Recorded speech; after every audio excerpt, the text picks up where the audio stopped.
Thank you for joining us on this stream. We are in the fourth week of our message series called Flipped. I don't know if you feel like your week has been flipped, but I think we might have a good time to look at God's Word and see what He has for us this morning. We're going to continue looking at the Sermon on the Mount, which is in Matthew 5, 6, and 7. We're in chapter 6, and I'm going to start reading at verse 19, and this is Jesus speaking. Do not store up for yourselves treasures on earth, where moth and rust destroy, and where thieves break in and steal. But store up for yourselves treasures in heaven, where moth and rust do not destroy, and where thieves do not break in and steal. For where your treasure is, there your heart will be also.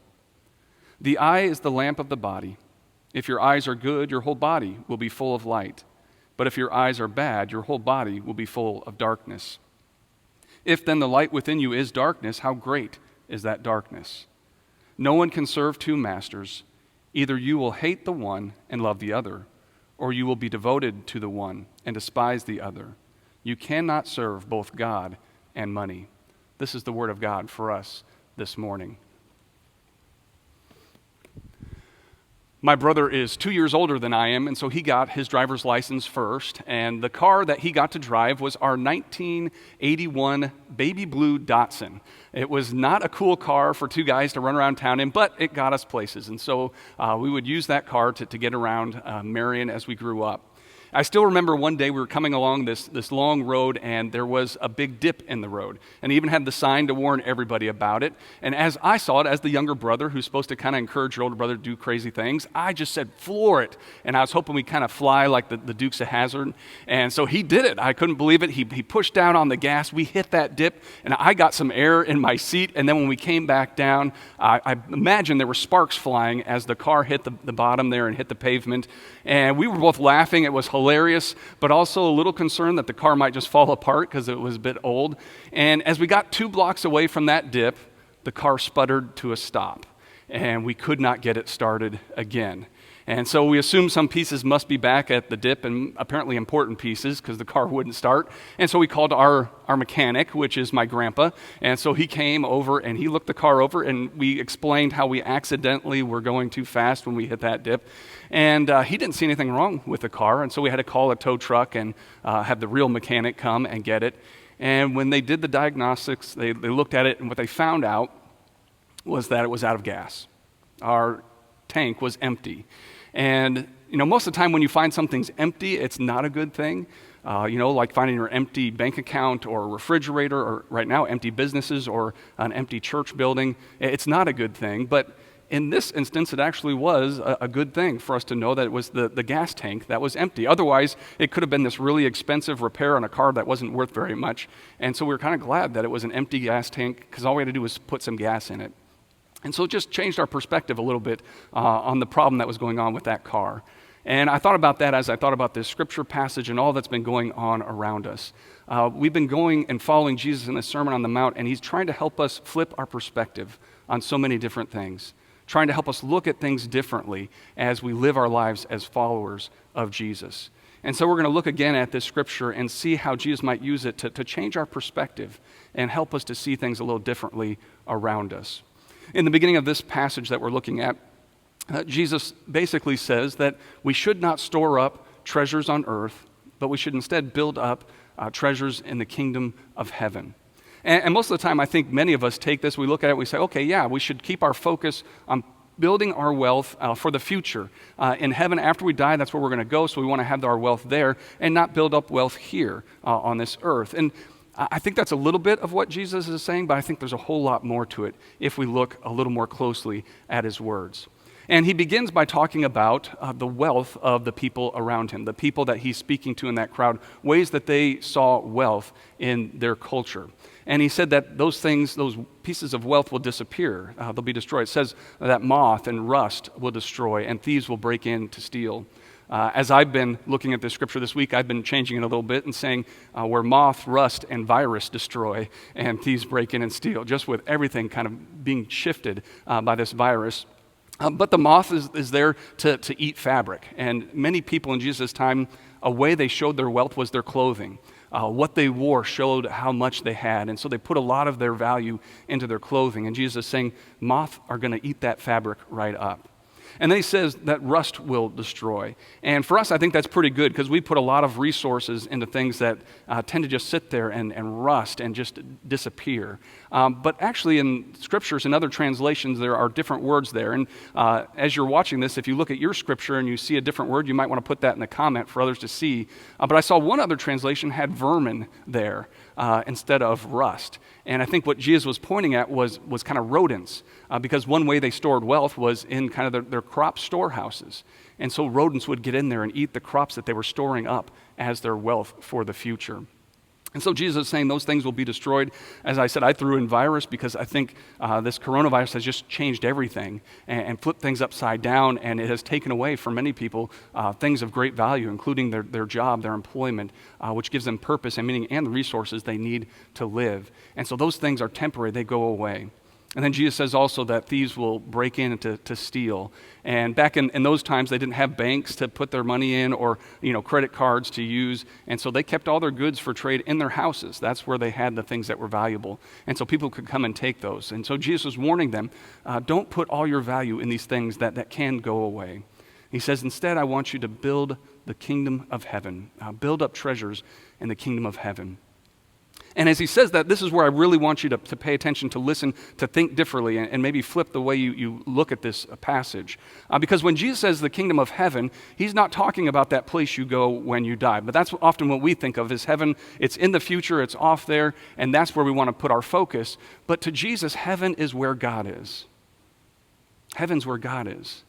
And so as he looks at that and says, build up the treasures in heaven, he's not saying in the distant future. He's saying where God is right here. God is with him wherever he goes. And we believe God is everywhere. God is with you wherever you are. And so he's not saying look to the future. He's saying look at what God is doing right in front of you. Look at what God is doing in this moment. Because I believe that's really what he wants us to focus on, not the future, where we can kind of put things off or we can hoard and we can grab onto things and hold tightly to it. He says, don't do that. He says, focus on what God is doing right in front of you. Put your treasures in the kingdom of heaven. And so I want us to remember that building the kingdom of heaven, it happens now. Building the kingdom of heaven, it happens right now. It's what's right in front of us, not something off in the future, not in the distance. It's right here where God is with us. And so to me, that flips things because it changes the timeline. I don't need to look to the future. I need to look at where is God active around me at this very moment. And it reminded me, again, of my mechanic, my grandpa. One of the ways that he looked at the world and the way to use the resources God had given to him. And I think I've shared this story before. But he looked at things differently than other people. His friends and everyone around him, they were building up their retirement funds and working on things for the future.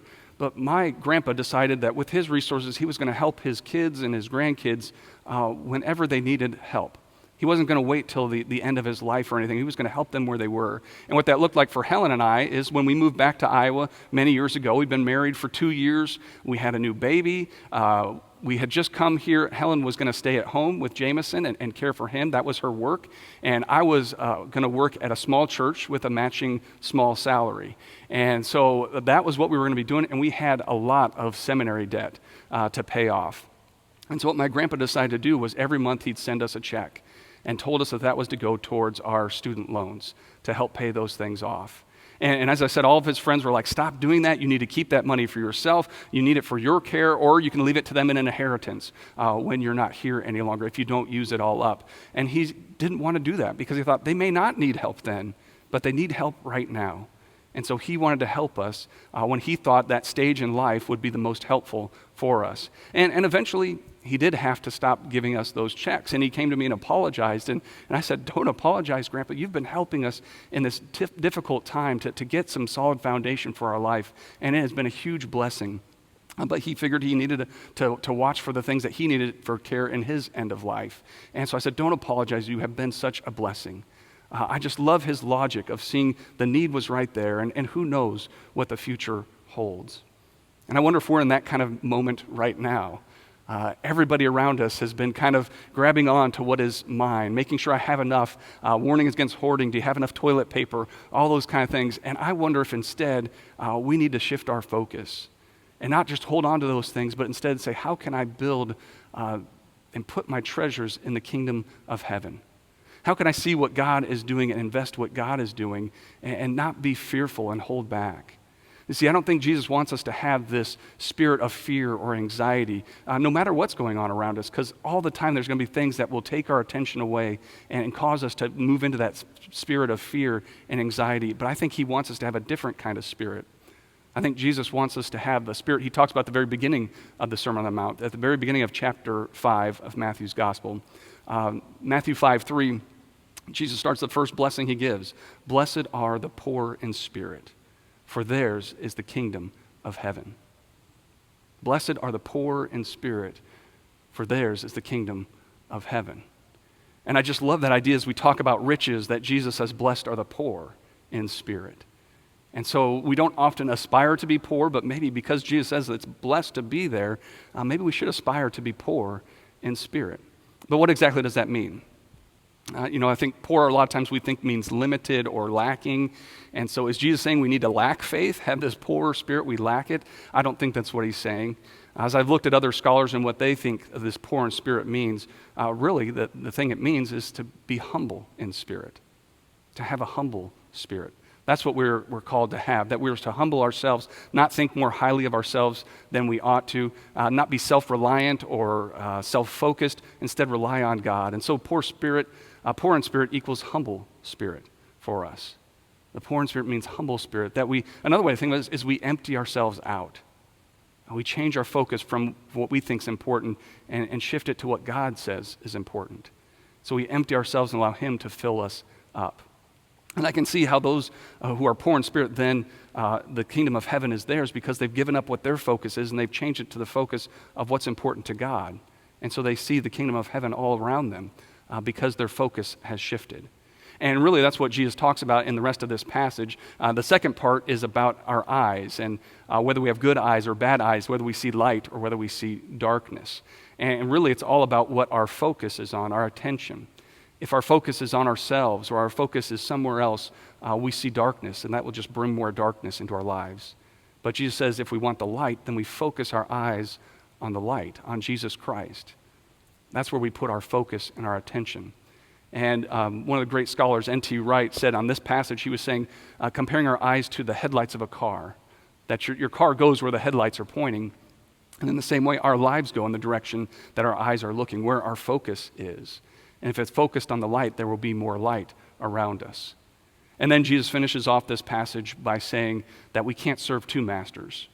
We'll love one and despise the other. And we can't serve God and money. And in my Bible, money was capital M, money. And so it's not saying you can't have money or use money. He's saying don't make money into your God. Don't make money your focus. Don't put your eyes solely on your resources because that will only lead to darkness. And so I want us to think about in this time, with all that's going on around us, we've had a week like we've never experienced before. Where's our focus? Where's our attention? I can't blame you, and I understand that natural instinct to kind of grab on to see if we have enough and to hold on to those things. I think it's understandable for our focus to be turned towards that spirit of fear and anxiety as we first of all feel out of control with everything that's happened, being told what to do and where we can go, where we can't go. And that brings up anger in some of us if we focus on that. It can bring fear as we just look at the disease and we worry about getting it ourselves or maybe if it gets to one of the people that we love. Or that fear of the future. What's the future going to hold? How long is this going to last? Do I have enough to make it through? Jesus doesn't want us to have that spirit of fear or anxiety. He says, blessed are the poor in spirit. We're called to humble ourselves and say, God, what are you doing in this moment? How can I place my treasures into your kingdom and to building your kingdom? Instead of doing some empty building by holding on to my things, how can I let them go and humble myself and do your work? And so that's what I want you to think about this week. How do you need to humble yourself in this moment? How do you need to humble yourself in this moment? To not just think about what's going on in your life, but instead look at what God is doing around you. Where does God need to take you this week? because we can't get focused on the things that will distract us from what God is doing, and it cannot lead us to building the kingdom of heaven. For myself, I'm thinking here, my focus is on this empty church building. I'm here preaching in an empty room, which is not normal, not natural for me, and I wish it were full. I wish everyone was here with me. I wish we could gather together, and I could focus on those wishes and those worries, or I could take a moment, flip my perspective, and maybe see some blessing in this empty building. Maybe see the blessing that I can be reminded that to experience God's love and worship is not tied to a location. You don't have to be in a certain place because, as we said, God is everywhere. God is with you and you can worship him anytime, any place. Jesus is not about 1 hour on Sunday morning. He's everywhere, and we need to be reminded of that blessing. This empty room can also remind me that we're learning something new. This streaming thing, trying to figure it out, that's a humbling thing to try something new. It's humbling as a pastor to look at yourself preaching on video, and so I'm sure I'll be learning some new things and try and do it better as we go forward. But think down the road that when we can gather again, we can still use this technology to reach more people with the message of God's love. And so there is a blessing that will be coming if we can just look at it and focus on it. And the big blessing I've been getting this week in this empty building has been the reminder that you all are out there, that you all are where you are supposed to be in your home, whether you still are going to work, wherever you are, that you are at a place to be the hands and feet of Christ. You're not all just here. We are out there with God's people doing God's work. If we can put our focus on him and we can humble ourselves. And so I hope that you will join me in flipping my perspective, not focusing on the things we can't do or what we're not allowed to do, the things that bring that fear and anxiety, and instead focus on being poor in spirit. How can we be blessed as we humble ourselves and go where God is calling us to go? As for me here at Christ Church, I want to continue to work with our staff who have been doing a great job to do what we can to serve our community. I want us to be able to continue to offer them a paycheck so that they can continue to support their families. And we can only do that if you all continue to be generous as you have before by entrusting us with some of your resources to continue the work God has for us here. I pray you'll continue to do that. But a more higher priority for us is that we're going to be looking at how do we serve our community in this time. And near the top of that list is how do we help the kids and families in our area make sure they have everything that they need. One thing we know right now is that Buchanan Elementary, our partner school, is closed. We cannot go there to do our food pantry. They are not serving meals out of that school. And so that causes us to think there are going to be hungry people in our neighborhood, in our community. And so Pastor Helen's going to be working on how we can get food to people, how we can help them in this time. And as we get specifics, we'll share them with you and invite you to join us in that. If you want to get a head start on that, our emergency fund is where we'll be leading those ministries out of. And so you can always give to the emergency fund to have those resources there for us to move when we are able to. You can do that through the website, through our app, or just mail in your gifts. And we can continue that work and begin that work of serving our community around us. But I believe God still has things for us to do. We're not called to empty building of holding on to what is ours. But we're called to humble ourselves, to let go, and offer those things to others around us. And so again, how is God going to call you to humble yourself and to build his kingdom at this moment? It might mean doing things that you're not comfortable with. It might mean doing some things in a new way. But if we humble ourselves, God can use us and can build his kingdom. And so look for ways to do that. Maybe you don't want to stay at home and you don't want to do those things that they're asking us to do. But maybe it's not just about you and your health, but maybe it's for somebody else. Maybe you need to stay home so that you can help care for a neighbor or someone else that has some health issues. By staying away, you can keep them safe.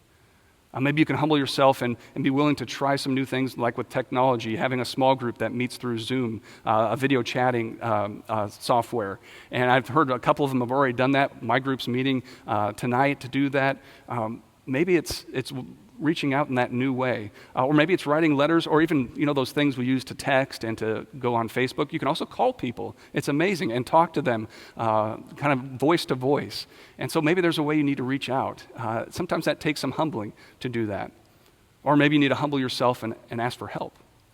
Say, I can just stay out of all this stuff, or I could ask someone to come help me with that Zoom thing. Can you put that on my phone or computer? Help me get it running so that you then can gather and engage people in that way. It might be asking for help for groceries or whatever it is you need. Sometimes we have to humble ourselves and ask for that assistance.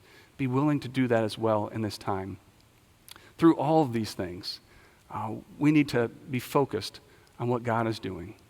We need to shift our perspective, to flip it from all the things that are not going our way. Instead, focus on what Jesus wants us to do, to build the kingdom of heaven, to do the good things that he's called us to do. I pray that God will help us to humble ourselves and to be willing to go where he calls us to go, to serve as we can serve, and above all things, to share the love of Christ with everyone around us. Jesus said, "You are blessed when you are poor in spirit, for yours is the kingdom of heaven."